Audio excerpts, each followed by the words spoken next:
Philippe Reynard, bonjour, vous êtes le directeur général de Réservoir Sun, implanté à Marseille. Est-ce que vous pouvez nous présenter aujourd'hui vos activités ?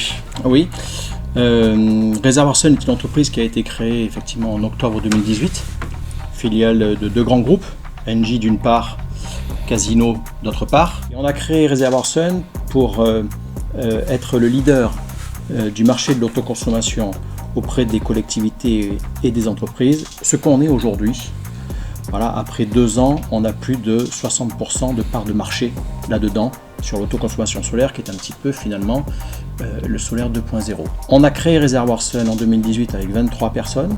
Aujourd'hui, on est 60 qui nous ont permis effectivement de développer 100 MW de solaire d'installation de taille moyenne dès la première année, à savoir en 2019. Merci pour ces premières informations, cette première présentation. Quelles sont les réalisations déjà enregistrées aujourd'hui par Réservoir Sun ? On a développé un portefeuille de 100 MW de signatures commerciales. Il faut savoir que d'ici la fin de l'année, on aura construit plus de 70 installations, ce qui est absolument gigantesque, sachant que ce sont des installations de nature extrêmement diverses, sur toiture, sur parking, dans la région ici, mais pas seulement, puisqu'on est implanté au niveau national.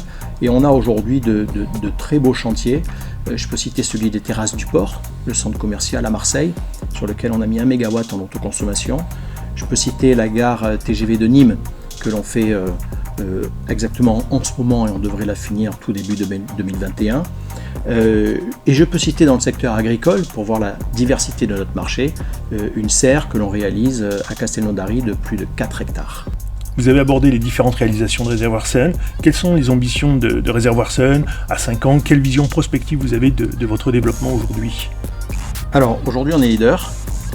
Notre ambition c'est de le rester, voire d'accentuer cette position. Et pour ça, ça passe par 2 choses. Première chose, c'est réorganiser Réservoir Sun pour être au plus près des territoires. Donc ça, c'est la régionalisation pour la France. Oui. Pour l'international, vous avez une vision aussi en termes d'organisation ? Évidemment qu'on ira à l'international parce que notre produit s'exporte et il y a des demandes, très claires. Mais aujourd'hui, il faut encore qu'on assoie nos bases en France, qu'on montre qu'on est vraiment incontournable sur ce marché-là en France, et ensuite on s'exportera, ce qui va arriver dans un horizon court, effectivement. Vous avez abordé 2 axes. Le premier, c'est la régionalisation, bien évidemment. Le deuxième axe, est-ce que vous pourriez nous le présenter plus en détail ? L'innovation. Sans ça, on ne pourra pas conserver indéfiniment notre avance. Le marché du solaire, avec la décentralisation du solaire, c'est à ça qu'on assiste en ce moment, est riche d'innovations à venir. On peut parler par exemple du stockage virtuel, utiliser en quelque sorte les réseaux. On a évidemment toutes les innovations en matière d'autoconsommation collective et également le couplage solaire-mobilité, le couplage solaire-hydrogène qui pour moi est une évidence.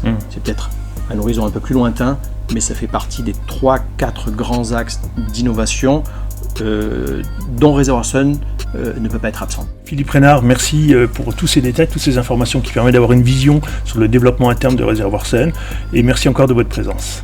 Merci.